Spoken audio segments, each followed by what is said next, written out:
Let's go. Let's go. Let's go. Let's go, man. Hunt the ball. Let's go, family on 3. 1, 2, 3, family. Hello, football family. Welcome into Huddle It Up Films. Very special show. Very great guest with me tonight. I have Ken McKusick. Now, here we sit at the bye week, Ken, at 5-2. Team looks good, has overcome a lot of injuries. But as always, the bye week is a time of reflections, time to make adjustments. So I couldn't have a better guest to come on to talk about some things, discuss some ideas that the Ravens are or should or could do at the bye week. So, Ken, first of all, thank you so much for coming on. And second of all, how are you doing tonight? Oh, thanks for having me, Jason. Always a pleasure to talk football with you. As usual, we're doing this at my perfect hour of the night, 1 a.m. So we'll keep going as long as we need to. But this is the time I'm awake normally. Ken and I are both night owls. So when we work together, it usually works out well. No adjusting the schedule over here. I have sleep issues myself. So nighttime is the right time for me to study some film and catch up while the house is quiet. But Ken, could you just please, for anybody that doesn't know, I'm sure they've heard you on the radio. Great show with on the Ravens website with Garrett and Ryan Mink. Where can people find your work, Ken? Sure. I'm at Film Study Ravens on Twitter, first of all.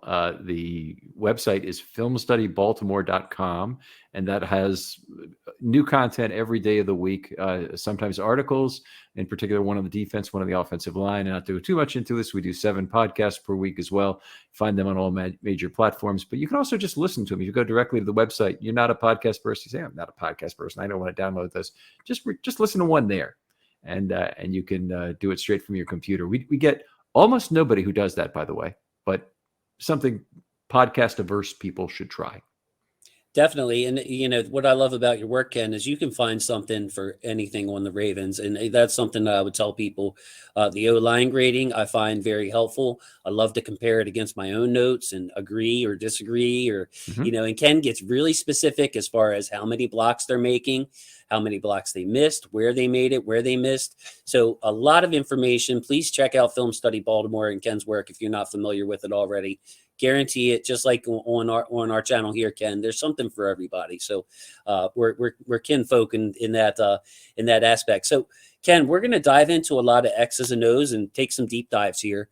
But the first thing that you wanted to talk about really isn't that involved. It's more of a luck thing. What's the first thing that the Ravens need to happen really to be successful here in the second half?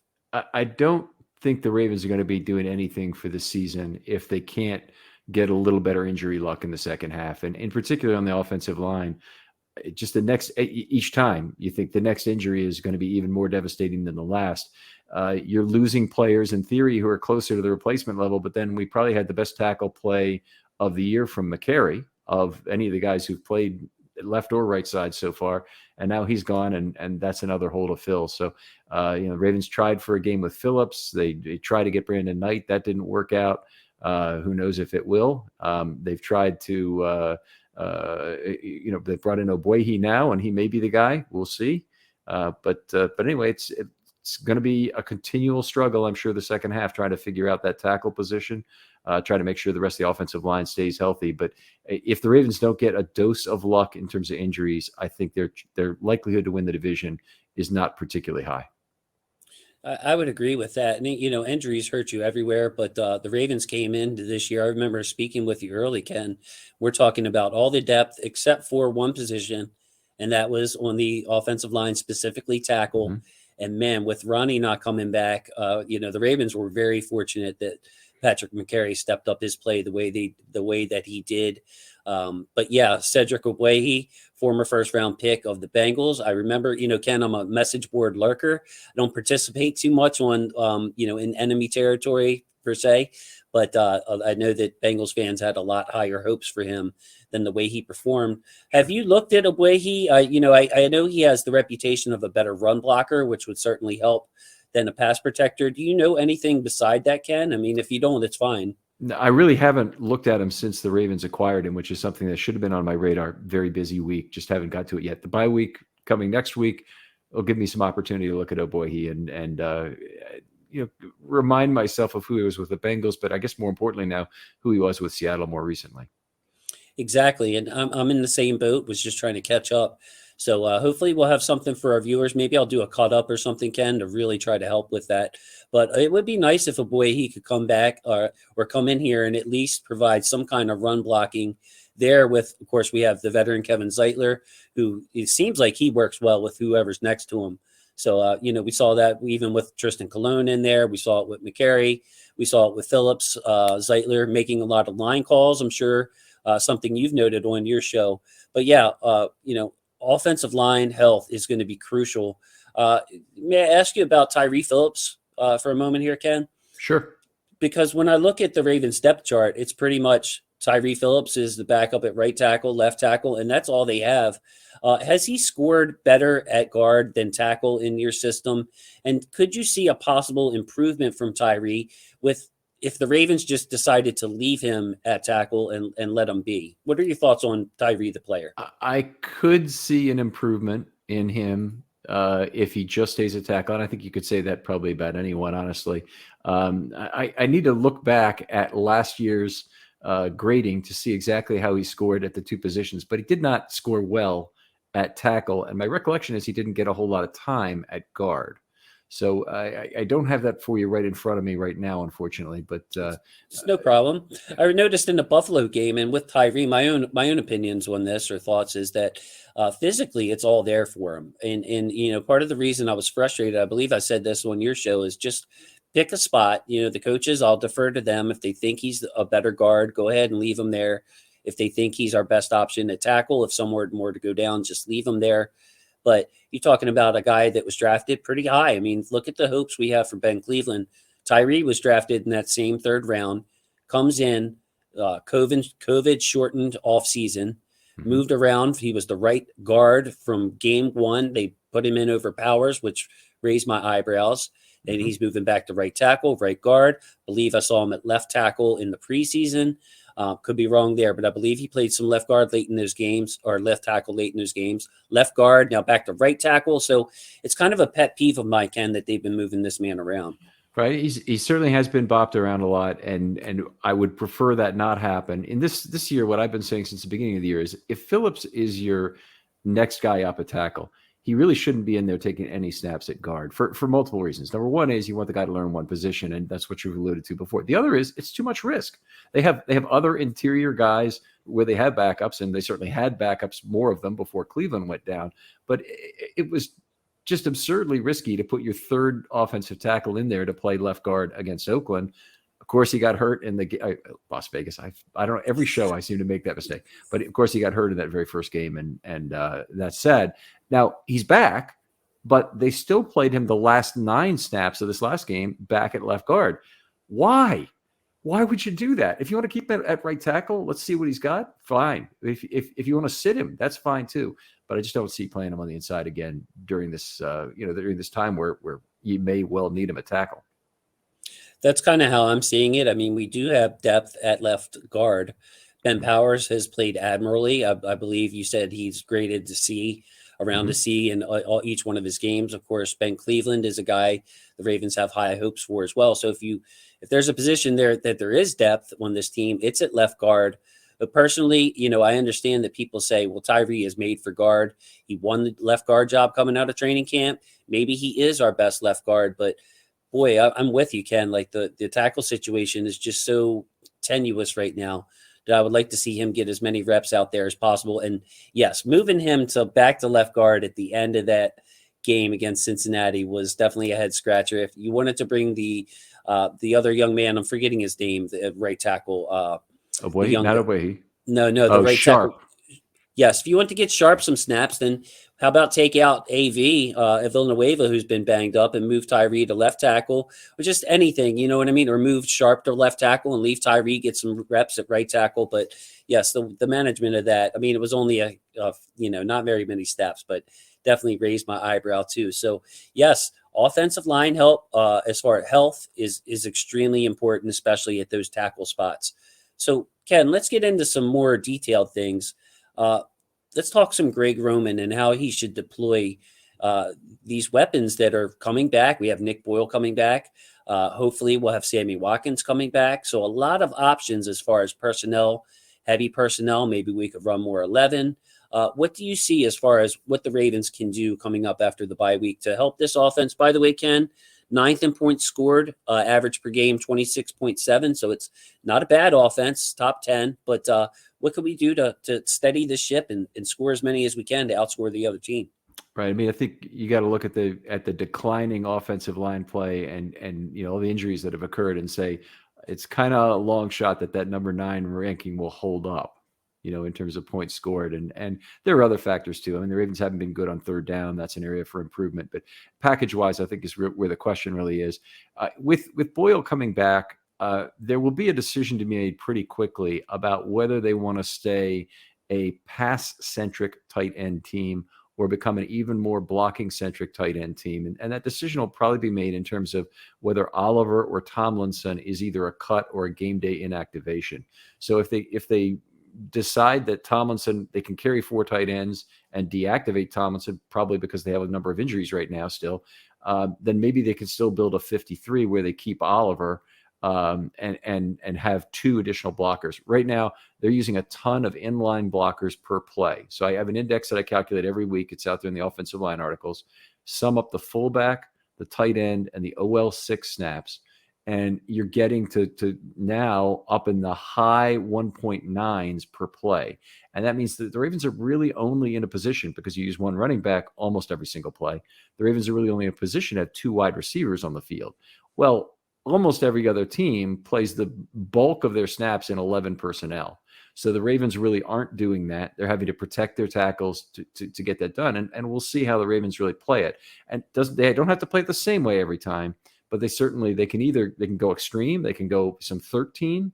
So they only have 1 wide receiver, and they can also go back to some 11 too. And one of the things that you and I talked a little bit about is maybe it's time to bring out the no huddle. Because if you can't stop the pass rush with blocking, you can stop it with pace. By getting pass rushers very tired. There's an old saying from Merlin Olsen, and I'm sorry to prattle on about this, but he used to say, there's nothing more tiring in the world than rushing the passer. You just have no idea how hard it is to do it play after play. And with the no huddle, you even prevent substitution from occurring to do that. So we saw what happened to the Colts. The Colts never even got the Ravens to third down on those last 4 drives when they were doing primarily a no huddle offense. I'm in favor of it. I've spoken to Jordan Coe. He brought it up on our reset show just a little while ago. Just using that pace to our advantage. And really, when you have weak tackle play or offensive tackle is an area that's not your strong point on your team, a no huddle, like you said, fearsome foursome, wasn't Merlin? Is that the nickname of the group, right? Okay. A little bit before my time, Ken. But I do look young, but I have some age to me.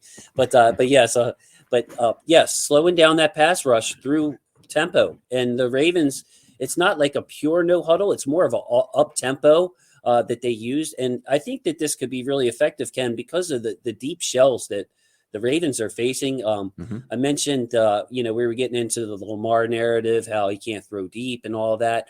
And I'm looking at the way the defensive coordinators are playing against us, and they are really respecting Lamar and the deep pass. So, yes, I could see the no huddle helping. How about yourself? Do you think that could be one possible solution, I guess? Yeah, I do. I think it's got to be on the table. It's got to probably be on the table to be used. Not only, the Ravens had tremendous success with it. They use it at the end of the half, and the Ravens almost always score at the end of the half. That's been one of the traits of the Lamar era. And it's funny that they haven't really projected it to more snaps based on that success.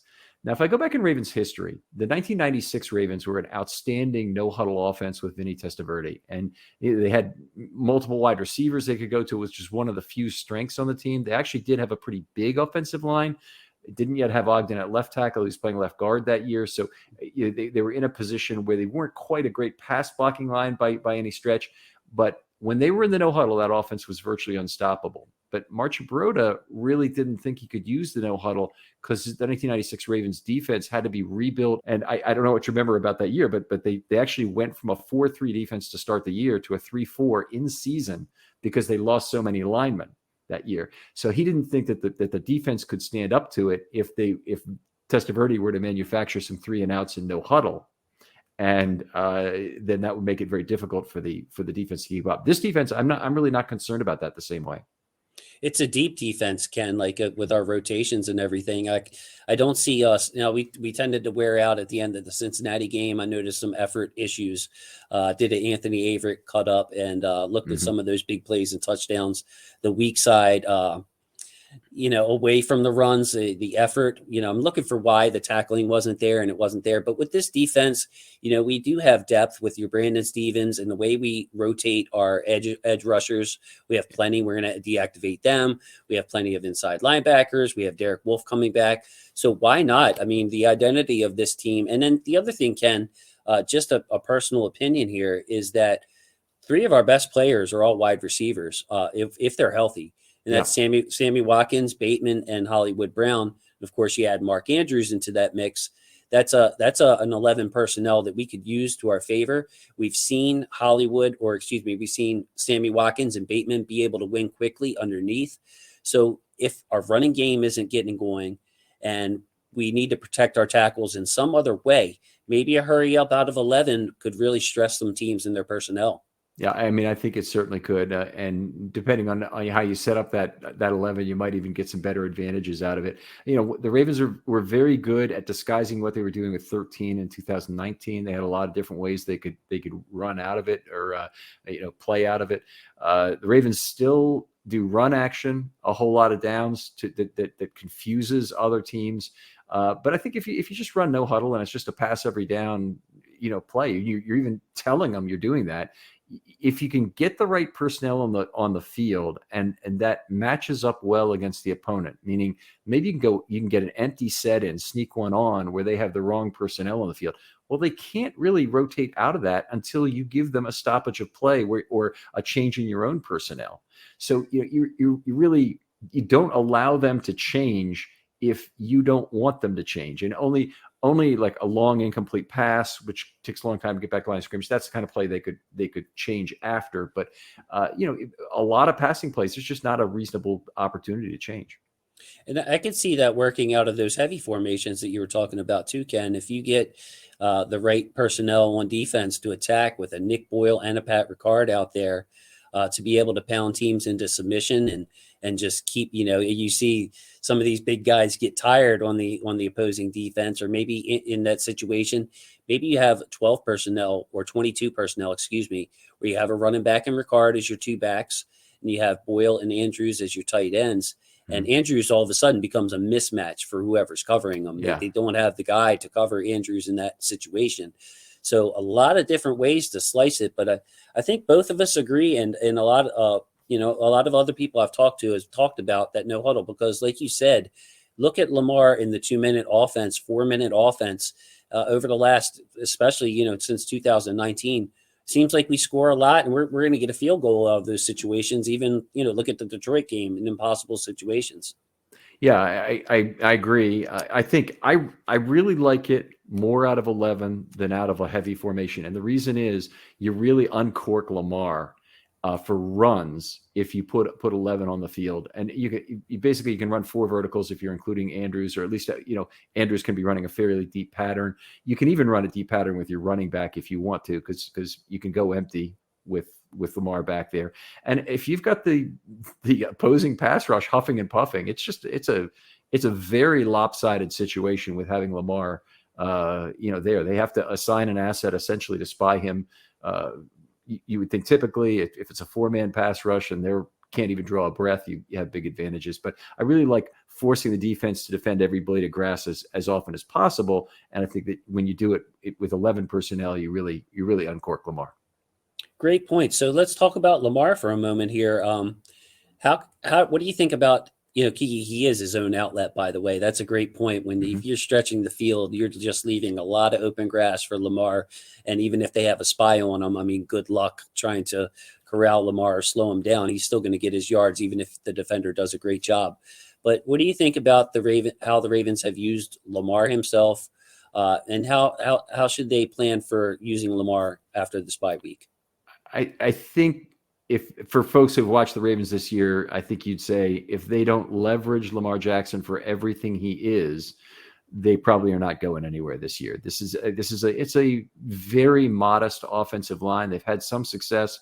Jackson's run them out of a bunch of pressures as I've scored it, in terms of just the methodology I use. I'm sure other groups like PFF, they counted at Villanueva with more pressures than I did. And I always know, because I have the tighter standard, he has to hold up for 3 seconds instead of 2.5. When they have more, it's usually pressures that led to scrambles that are the difference.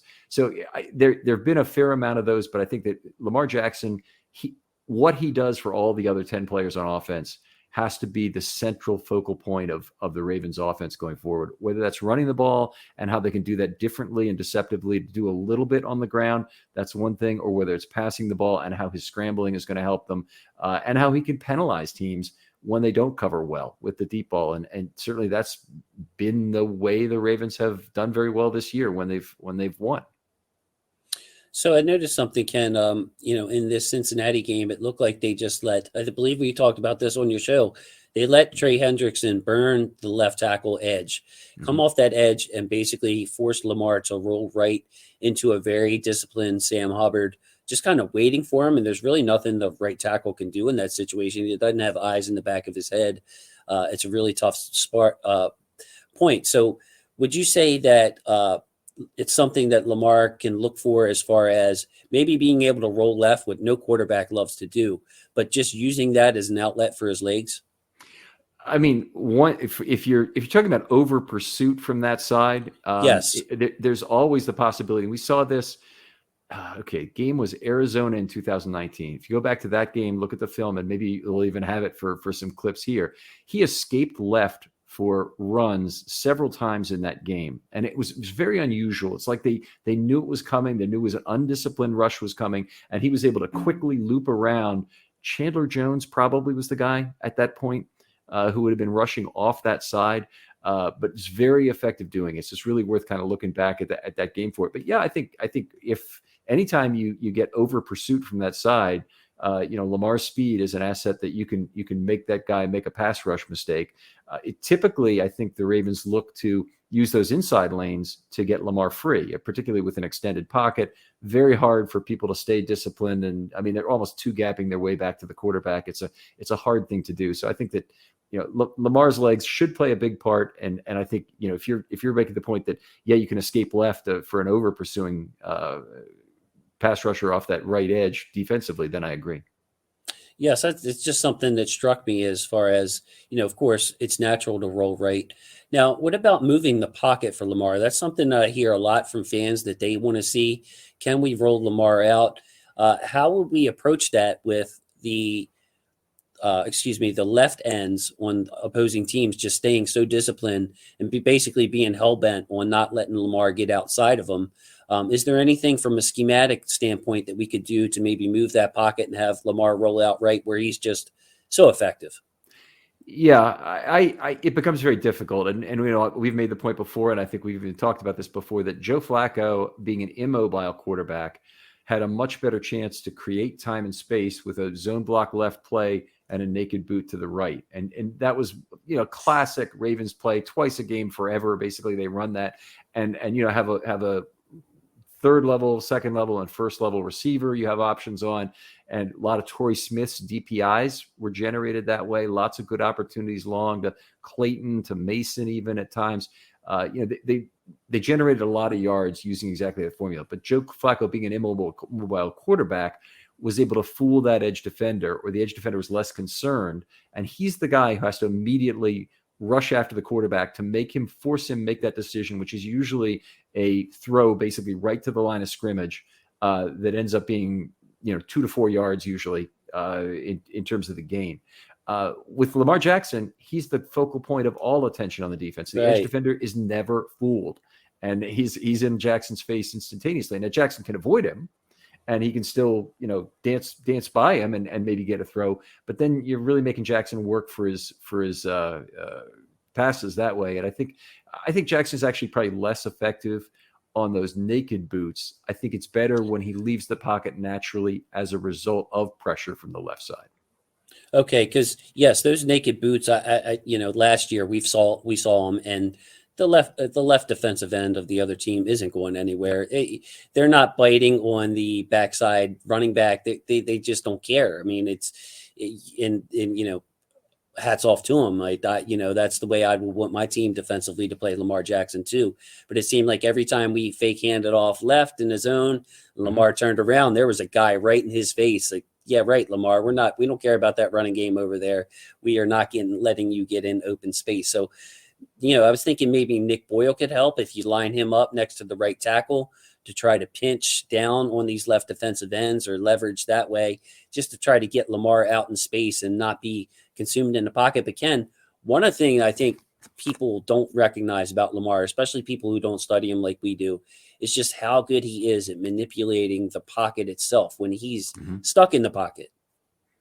Yeah, I mean, he's very good in so many ways, but I'll give you the one that I think shows up the most often on the Ravens and with their tackle problems is he is very facile with blindside pressure as long as they don't get a hand on him to try and pull him down. So Villanueva has basically been pushed into Lamar's lap this entire season. I mean, he's been terrible over there in terms of giving up pressures. And frankly, Ronnie Stanley gave up a lot of 3-second pressures, less 2.5-second pressures. That's why PFF has loved him so much over these years. But I noticed, big differentials in terms of the pressure totals between me and PFF. And those are occurring in that last half second. Both of the Ravens tackles are basically using a similar technique to mirror their opponent and give ground in order to maintain their position relative to the pass rusher. And that's good as long as you can trade off that, as long as your quarterback can deal with that being bumped occasionally. And Lamar's great at it, keeps his focus right down the field, laser sharp, knows how to move around the pocket without looking away. If it was Joe Flacco back there, he'd immediately be pulling the ball down and moving his head down the field. It just wouldn't be the same. And I don't want to hate on Flacco because most pocket quarterbacks are like that. Manning, Brady, they don't like it either to be bumped from the blind side. Yes, and just to further explain that, like with Ronnie especially, there was such a trust factor with him and Lamar that Ronnie could stay light on his feet and mirror and just guard against everything but the bull rush. And then when Ronnie got bull rushed, he would almost like use his first anchor to set up his second anchor. Like his first anchor wasn't really where he wanted to anchor. He would just use it to slow him down and then really dig in on that second anchor. And I see some similar, I mean, obviously Villanueva is a different caliber player at this stage in his career than Ronnie, but a similar type chemistry there between Villanueva and Lamar. We saw it in the Cincinnati game. Villanueva gets pushed back. I believe even like the feet kind of got tangled up a little bit with Lamar.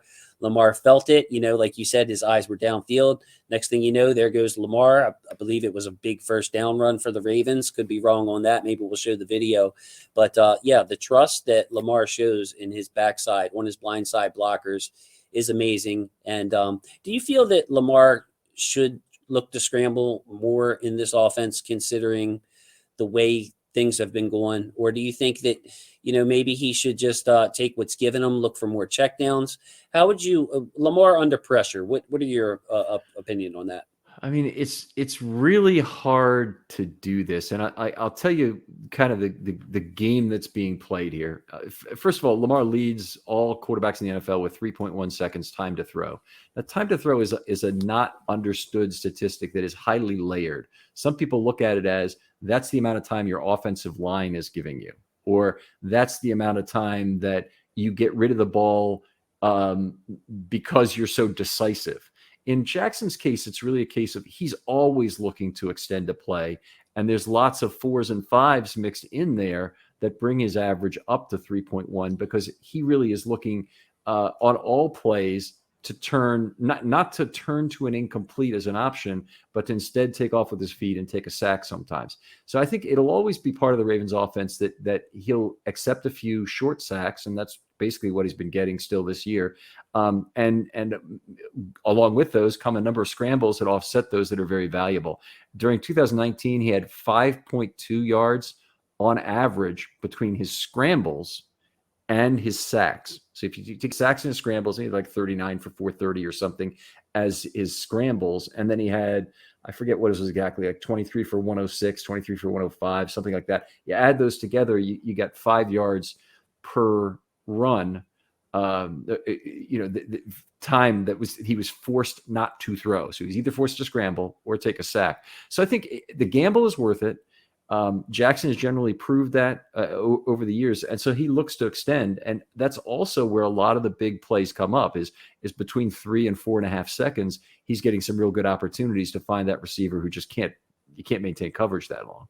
Right, and it's a beautiful thing, Ken, because he's taking advantage of his natural talent to extend plays.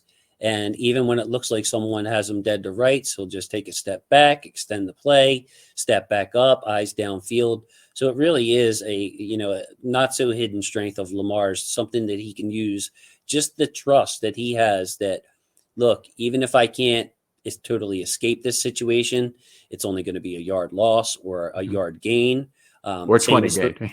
or break it for 20, or Andrews finds his way across the formation. It's a 22-yard pass. So definitely great. It just comfort level. Ken, aside here, I can't imagine going back to another quarterback that has limited mobility. Like that's almost a must for me.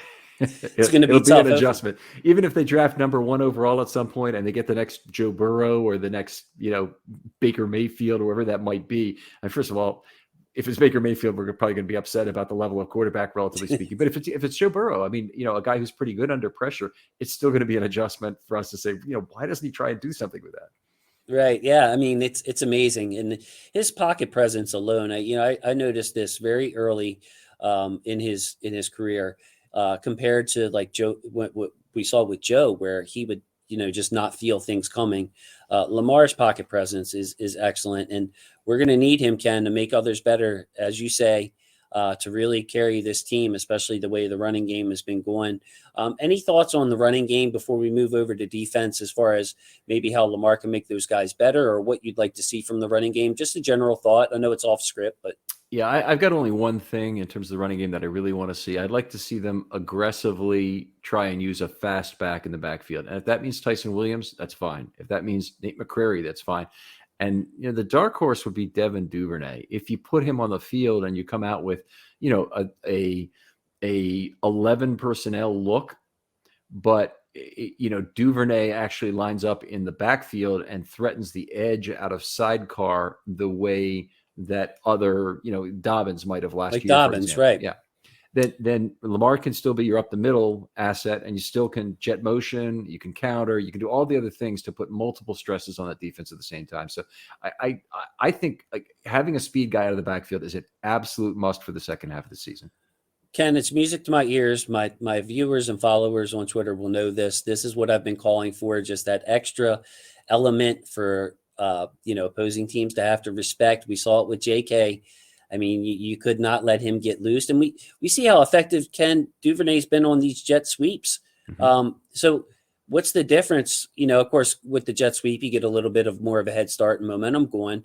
But I could see him threatening Duvernay, that is, just out of the sidecar, like you said, lined up next to Lamar. Let Lamar put the ball in his belly and see if that moves the linebackers, because they are just so tuned into Lamar right now. It's ridiculous. And Lamar's making chicken salad out of what on some of these runs, but it would really, I believe, open up things between the tackles if we had a speed back, right? Yeah, absolutely. I mean, I think the hardest thing to come to a point on, and the bye week is a great time to experiment with this, is really getting Duvernay comfortable with the mesh point the way, Mark Ingram or J.K. Dobbins was, and, kind of to really hold down the fumble level in that. And that may be a reason why they just haven't been comfortable with Williams being the edge guy, is they don't really want to put it in the mesh point with him and risk the ball end up being on the ground. I don't know if you remember in one of the games, I guess it was the Colts game or whatever, they might have been in overtime, might have been towards the end of regulation where they're trying to get the game tied, but they're on about the 7-yard line. He says, I'm not taking any kind of chance with a fumble here. I'm sticking this right into Latavius Murray's belly. I don't want the ball going to the mesh point and ending up on the ground. Yes. And I think I remember the opposite happening in that game too. I think it was on the fumble where there was no way he was trusting that mesh point. He made the decision way, way early that he was keeping that thing, despite a Colts defender being right there, stretched for the goal line. I believe that was the play that was returned for a touchdown, but then they overturned it and said it was forward lateral. So yes, that mesh point is just so crucial. what better time, the bye week, to experiment. But I love the Duvernay idea. I'm a Nate McCrary fan. I would like to see him going on, but who knows what's going on behind the scenes, Ken, with his pass protection, the mesh point, all those other things that we don't get to see as fans during practice. Tyson, but yes, glad to hear I have some backup on that, Ken, with the speed back option. So is there anything else that you'd like to say offensively before we go to defense? No, I think that's good. Okay, excellent. So one thing that we've seen so far on defense is some moving parts. Wanted to ask you about the linebacker situation. First and foremost, we've seen Josh Bynes being inserted. We have Patrick Queen playing Will. We have Board coming in. We still see Malik in the game. What is going on with our off-ball or inside linebackers, as a lot of people call them? Can you just please expand on that position itself? Okay, let's start with who's got what responsibility right now, and that's not clear to everybody. And some people look at, post snap counts, and there's no real explanation of it. I mean, honestly, we're a few years past that. So what's happening is right now that Bynes is the starting Mike, and he's in there on all most likely run downs. So he basically would be in there on first down, on most second downs. When it's a second and very long, when it's a third down and medium or more, he's not in there, and he's replaced by Board as what effectively is the Mike linebacker. Now, the guys who play the Will spot now, there are really 4 players, each getting a little bit of time. So Queen is in there now, getting maybe half the snaps or a little bit more. Then you have Harrison, who's really had his playtime reduced because Will was his spot, and Queen now is taking it over with Bynes shifting to take the full-time Mike role, or 2/3 of the full-time Mike role. Board gets a little bit of snaps on the field with Bynes as the Will, and that might be more of your 2nd and 10 kind of plays where they want a little bit of additional coverage ability, and so they have Board in there. And then, of course, you have your dime back that comes in and plays that Will spot on any third and pretty much anything, but certainly third and medium or more. So yes, a lot of options. The way I've kind of tried to explain it is early downs, not necessarily run downs, but say early downs, you're going to see Bynes. You're starting the game 1st and 10 from the 25. Bynes is going to be in there at Mike. Patrick Queen's going to be in there at Will. And then, of course, you said, they lean more towards Chris Board in these obvious passing situations, or maybe just against a team that has personnel that threatens the pass more. That's when you'll see Board come in. And then, of course, our dime defense, beloved dime defense that I would love to see. How do you see Brandon Stephens fitting into this defense? It looks like he's much more comfortable in the box to me than he is on the back end. Well, he's very versatile, first of all, but I think the back end is where the Ravens want him to end up. They drafted him to be their free safety of the future.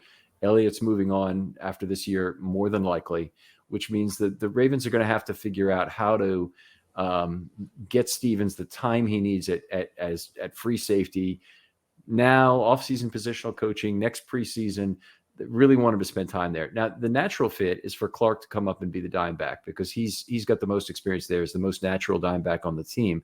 That would make Elliott the strong safety on a lot of those plays. And some of the roles are interchangeable, but basically you really want to have a non-interchangeable free safety. That's when you really got your safety position covered. True free most guys can play strong safety and in the box, most safeties, but very few guys are really the great center fielders necessary to play for. And that's why you see that position carrying such a premium in terms of draft capital, even though it doesn't always carry a premium in terms of salary. Dying breed. I mean, I remember Malik Hooker, early, a true free safety. You have Jesse Bates in the division that does that. There's just not many guys that come. It seems like a really tough position to be able to handle transitioning from college to the pros. There are not many who can do it. It takes special instincts. It takes a certain amount of speed. Brandon Stephens has some of that, especially in the speed department. But, on the back end, you could see him just going through some rookie growing pains. So it seems like, they're going to have Chuck in the dime roll a lot with Stephens covering tight ends off coverage, which I don't like for Stephens. He seems to be more effective in press coverage with Deshaun, roaming the back end. So yeah, but as far as the backers, do you like the way this rotation is set up? It's a short sample size, Ken. We've only had buying it's in there for 2 weeks. But are there any changes that you would like to see? What are you seeing in your numbers here? Night and day effectiveness. I mean, I won't even point to any metrics. I mean, I just looked at the play speed of Josh Bynes is incredibly faster than both Harrison and I think than any of the three. Board might be the fastest of the other three, but Harrison and Queen don't have a real high play speed. And Bynes is unbelievably decisive. And I've made this point a number of times, so people are going to get tired of hearing this from me, but he ran a 4.8140 a decade ago. Right. I don't even know what he runs right now, but I know it doesn't really matter in terms of relative play speed between him and Queen, because he's just much faster, much more decisive, much more instinctive in terms of where he needs to be in terms of getting the ball. And Queen is a much more natural will linebacker. And, a lot of people suspected that was the case, but boy, has it shown up on tape. I mean, the last couple of weeks, it's been night and day for Queen too. He's great at pursuing. And, in a lot of ways, I think he keys off Bynes, not only in terms of the on-field coaching, but also in terms of his on-field trajectory. So by seeing where Bynes is going, he can easily say, I need to be one gap behind him. It's a great marriage in that sense. And I think it would be a mistake to break it up. I don't think they will for the rest of the season at this point. Yeah, a couple of things I wanted to point out there. One is that instincts make up for lack of speed. It's something in my draft process, Ken, that I really pay attention to. That split second, who's moving first, almost like a defensive lineman that gets off the snap fast, or an offensive lineman who gets off the snap fast. When I'm looking at defenders across the board, it's eyes and instincts are number one to me. Like it doesn't matter how fast your 40 is if you can't use it. I mean, you look at it in receivers, even like your Jerry Rice's. We saw DeAndre Hopkins run a route on Thursday Night Football. He's not fast, but he kind of deked it. But with Bynes, it's instincts. His play speed, like you said, is just so much faster. He's decisive. He knows where he needs to go. All that experience shows up, and he's blowing up those gaps. And yes, Ken, I've been on the Patrick Queen at will linebacker for quite a while. I just imagined a better version of Peanut, as what I kept saying, all the plays that Peanut would make when he had his great year here.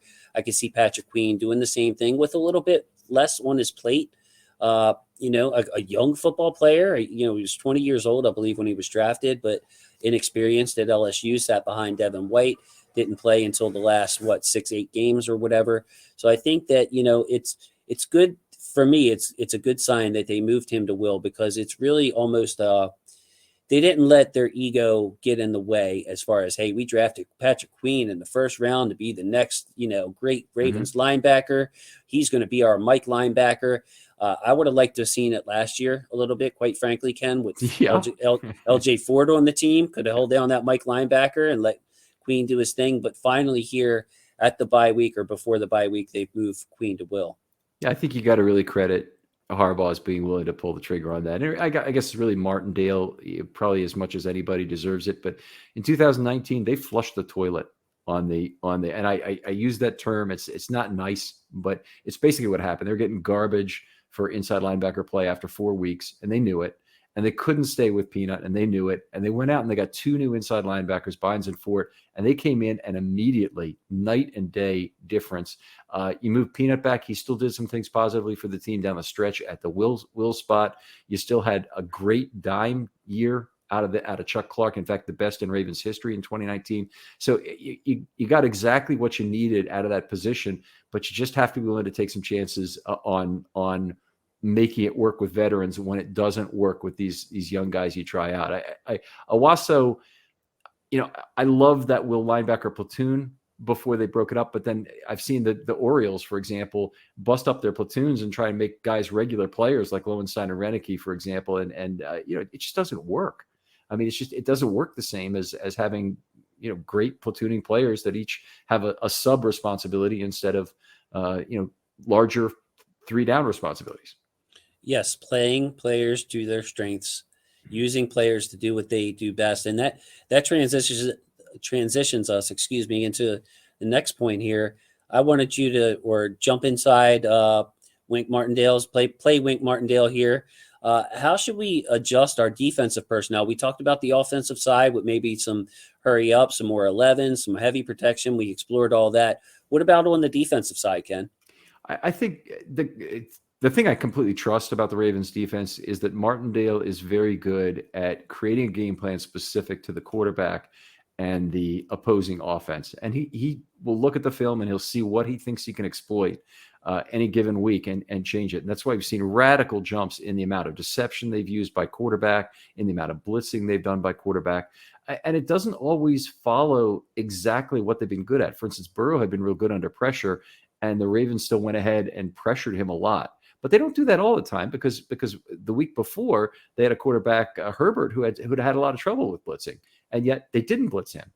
And so it's like you're trying to, I don't know if it's outthink the other team, but they're still trying to exploit specific things they like within the component of plays that player had been good against. So that's a hard thing to explain, but no. Burrow had been good against the blitz, but maybe there's certain types of blitzes he hadn't been as good against. Right.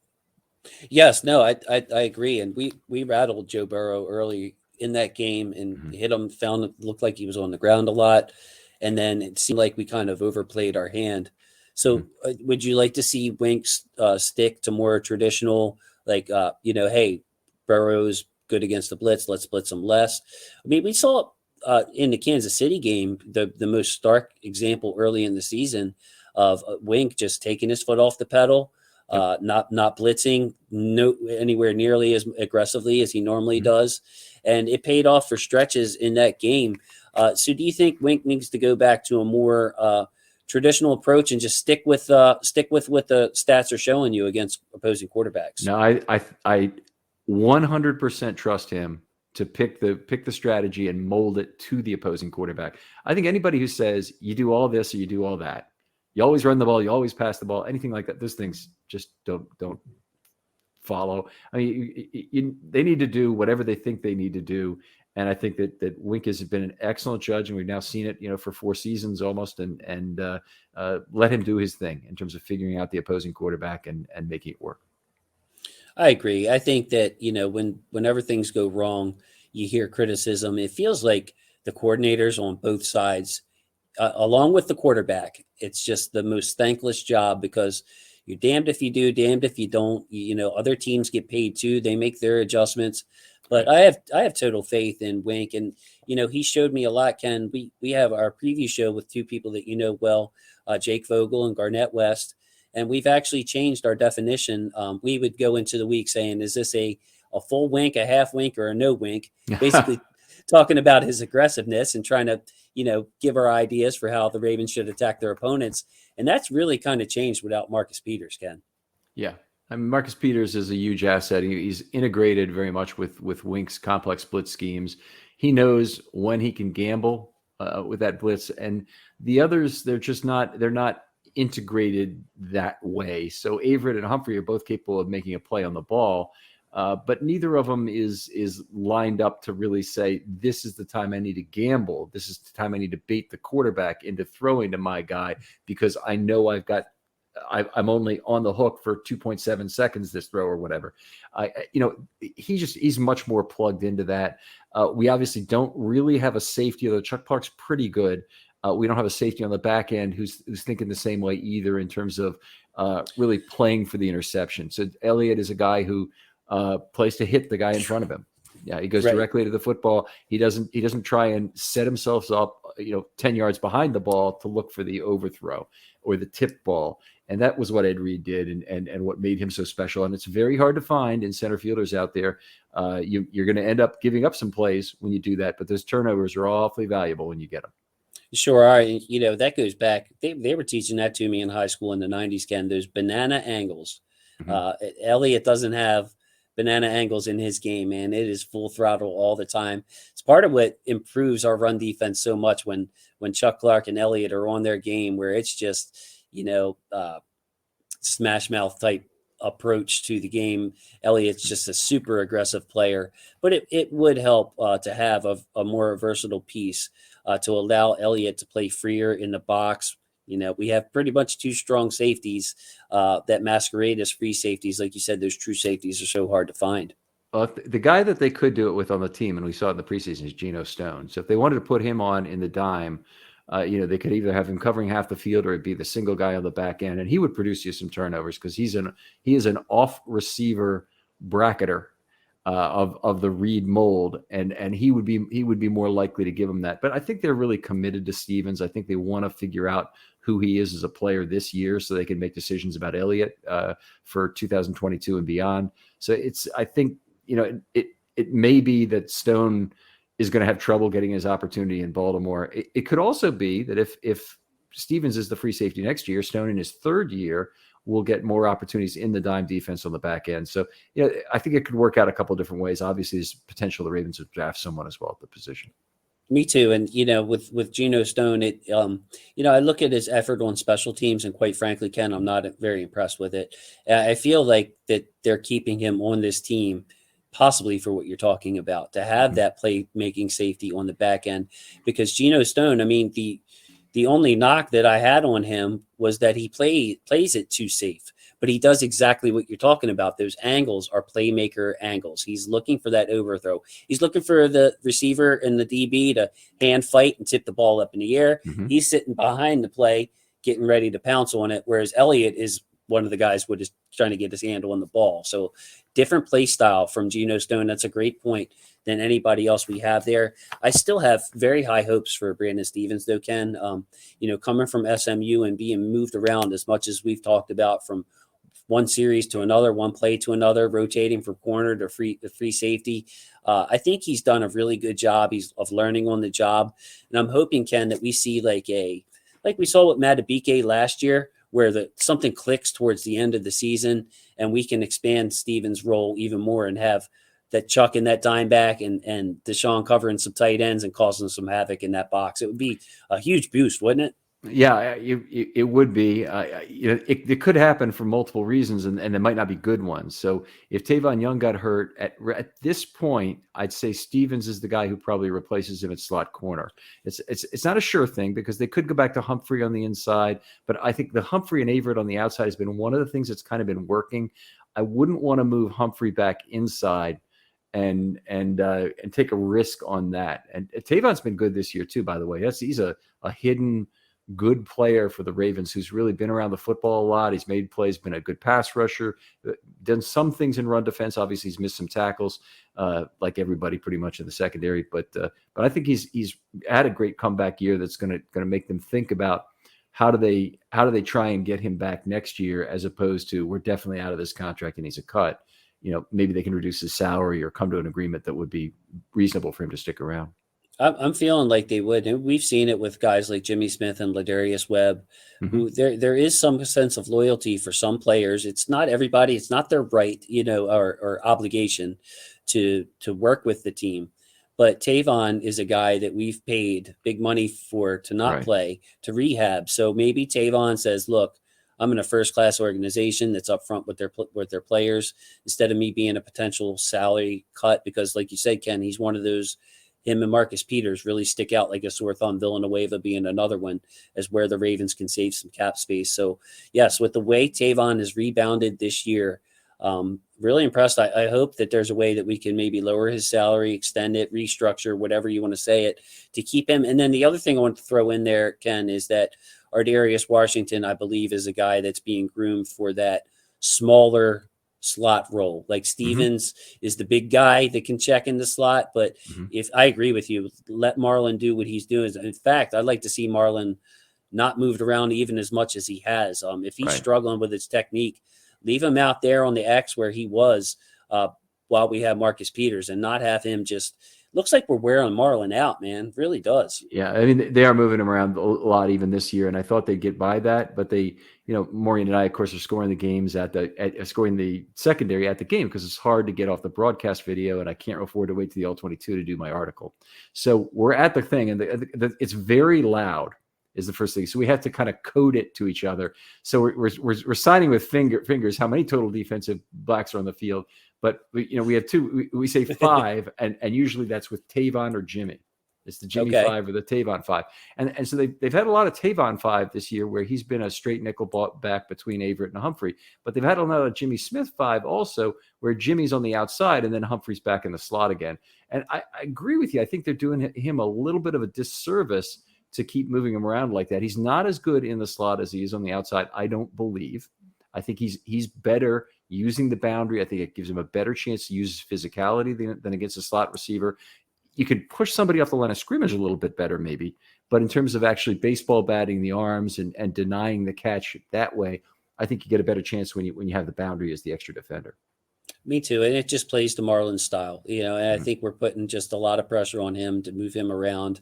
And, I think physically wearing him out, I mean, that's not something I can say for sure, but I mean, Marlon looks exhausted in some of these games, and really they're targeting Averett so much that it shouldn't be that way. Like, give Averett some help. If you're facing a bigger corner, use Jimmy more. It looks like they're saving Jimmy a lot there, which I don't mind. I would love to see a healthy Jimmy Smith in a limited role all season. So, any final thoughts on the defense or offense? What do you have for me, Ken? One more on the defense and the rotation of cornerbacks is something that was interesting. In 2018, they rotated cornerbacks, and Marlon Humphrey was the defensive MVP of the team. Actually, I think he was the overall MVP of the team in 2018, despite playing only 68% of the snaps. It was a low total because cornerbacks usually are in the 90s. So, the guys that are healthy and stay healthy. Marlon did, but he only played a relatively small percentage of snaps because the Ravens were rotating that year, and they really had a 4 to make 3 secondary. I think that did that 2018 team a lot of good. And if they were to find a way to do that and just rotate Jimmy, Marlon, and Averett throughout the year, I don't think that would be a terrible thing by any stretch. I mean, every team is able to put fresh legs on the field at receiver. So, be able to put fresh legs on the field at corner really has some value. Yes, and we see it with the 2 strong safeties and usually the 2 corners where their snap counts are in the high 90s. They might miss a snap here or there, but it's just basically for a breather. I think in the Bengals game, Marlon came off. It looked like just a confidence reset or whatever you want to say it. They pulled him off, put Jimmy in there. Jimmy covered Chase for a couple of plays. Averett covered Chase for a couple of plays, but basically it was Marlon do this, Marlon do that. So I would love to see that, especially since, Ken, it's a long season, playing the long game here. I would just like to see them play Marlon more to his natural strengths, covering the X receiver on that weak side, the right side of the defense. It was just such a pleasure to watch him play over on that side. And then, of course, you used to have Marcus Peters, who apparently, Ken, was reading the slot receiver to make his first move so he could tell what his guy was going to do. Mm-hmm. That blew me away, man. High level stuff. Who watches the guy that he's not covering to figure out what the guy he's covering is going to do? It's just great inside linebackers when they're figuring out what's going on behind them. That's for sure. They're reading those routes off the line of scrimmage, and they're saying, what are the possible route combinations based on what that slot guy is doing and based on what the outside releases look like too. But yeah, it is next level stuff. And Peters, I'm sure, is as good as you could want in the film room in terms of explaining that to other players. And, there's 2 edges there. I mean, Peters could be the greatest teacher, and Houston could be the greatest at teaching pass rush techniques. But the other guys who were there, they really need to want to learn it. And, we see Odafe and we think, yeah, he's sponging it out pretty quickly because he's making huge strides right away. And I'm just not as sure about Jalen Ferguson if it's really working for him. And I'm not as sure for the cornerbacks that it all translates on field, or they, do a good job of learning it maybe in the film room, but then they can't really make it happen on the thing. I don't know about you, but I can learn a lot of things about a golf swing. And if I get on the course, I can't hit the ball straight still. I had that, Ken, in wrestling. I would watch other people do it and ask them how they did it, but I didn't trust myself when it was live. When the live bullets were flying, I'm like, man, I don't know if I could do that because I'm putting myself in a position where, I could get flipped over here and turn this whole match around. Let me just stay with what I know. So yeah, applying it, learning it, and applying it. That's something that you really need to mess with in practice, in my opinion. And of course, full practices are just very sporadic. And the offense, the offense just like you would know your wrestling opponent. So it's not the same as a strange opponent in a strange situation, in a live situation with all the pressure and all the eyes on you. So Ken, I always ask my guests at the end, just for a final thoughts analysis. It could be on anything we've talked about or anything that you're just thinking of right now. Bring us home, Ken. Anything that you have, please. Anything else about the Ravens? Maybe, do they make a move at the trade deadline is one of the big questions that'll come up this week. And, I am not sure they will. I think everybody else basically is saying got tons of draft capital next year. You want to trade it. It's a very nice draft next year to be trading away draft capital. So whatever they get, I expect it to come at not a particularly high price. They're looking at Dillard. We think the Eagles, right? yeah. Maybe.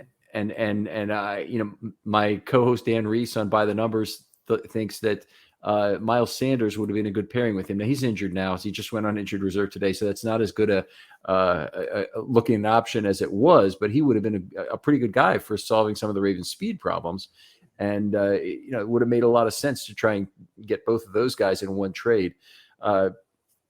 Dillard is still a possibility. I don't know how much he would really improve the Ravens' tackle situation, but at some point they got to get one good tackle instead of 16 mediocre ones, which is what they have right now. I'm a Miles Sanders fan, and maybe the optimist in me looked at that IR and said, "Well, maybe his price went down. Maybe his price just went down a little bit." It did, I'm sure. So. Yeah, it went. Hey, we can wait 4 weeks. We've gone this long with what we had. Maybe we could wait. So, yeah. So, Ken, thank you once again. Film Study Baltimore, Film Study Ravens on Twitter. I'm going to try to put some examples up in this video, spice it up, and but just thank you so much for taking the time to do an in-depth video with me, and I can't wait to be back on your program. I thank you for everything you do for Ravens fans. Please check out Ken's site. So, Ken, thanks so much, buddy. Always a pleasure talking football with you, Jason. Anytime, and with all the contributions you made to my show, I need to do more for your show as well. And you're doing a great job. I love the fact that you've taken some guys under your wing. I don't even want to say that you've included some very knowledgeable additional Twitter folks and given them a platform for podcasting that's very good. So people like Garnett West, I'm happy to hear you're working with him. So anyway, I appreciate it. Thanks for having me on. I love it, man. I love what I'm doing. I'm just trying to bring some people together, and having guys like you and lady like Sarah supporting me, well known, just really helps all of that. So again, just good vibes all the way around. So Ken, I always thank my football family at the end. Thank you guys for watching. Ken, say goodbye to people. Bye, people.